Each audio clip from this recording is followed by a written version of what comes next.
Olah gelas kimia atau toples dengan air suhu kamar dan catat suhunya. Masukkan seekor ikan ke dalam gelas kimia atau toples dan hitung gerak operkulum selama 1 menit. Lakukan pengulangan sebanyak 3 kali dan ambil rata-ratanya. Naikkan suhu air sebesar 5 derajat Celcius dengan menuangkan air panas sedikit demi sedikit hingga sampai suhu yang dikehendaki.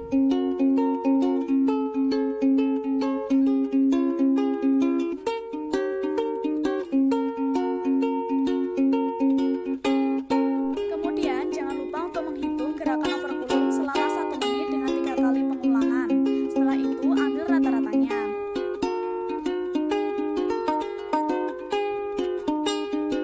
Nah, setiap selesai menghitung operkulum pada ikan, jangan lupa untuk ditulis agar tidak lupa. Suhu dinaikkan terus-menerus sampai keseimbangan ikan mulai tidak normal.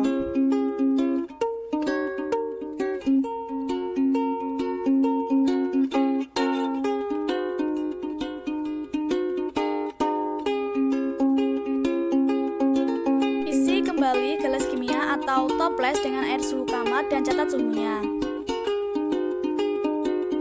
Turunkan suhu air sebesar 5 derajat Celcius dengan menuangkan air es sedikit demi sedikit.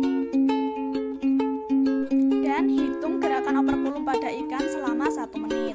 Lakukan pengulangan sebanyak 3 kali tiap 1 menit dan ambil rata-ratanya.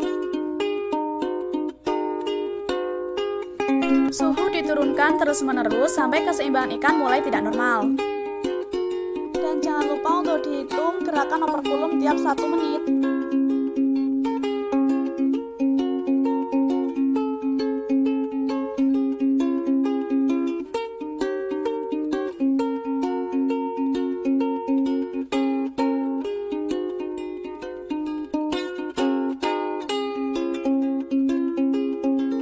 Ada pertanyaan, bagaimana gerakan operkulum ikan ketika suhu dinaikkan?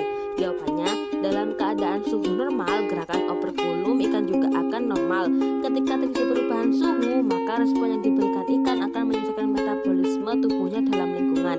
Apabila terjadi peningkatan suhu, maka gerakan operkulum ikan akan meningkat juga.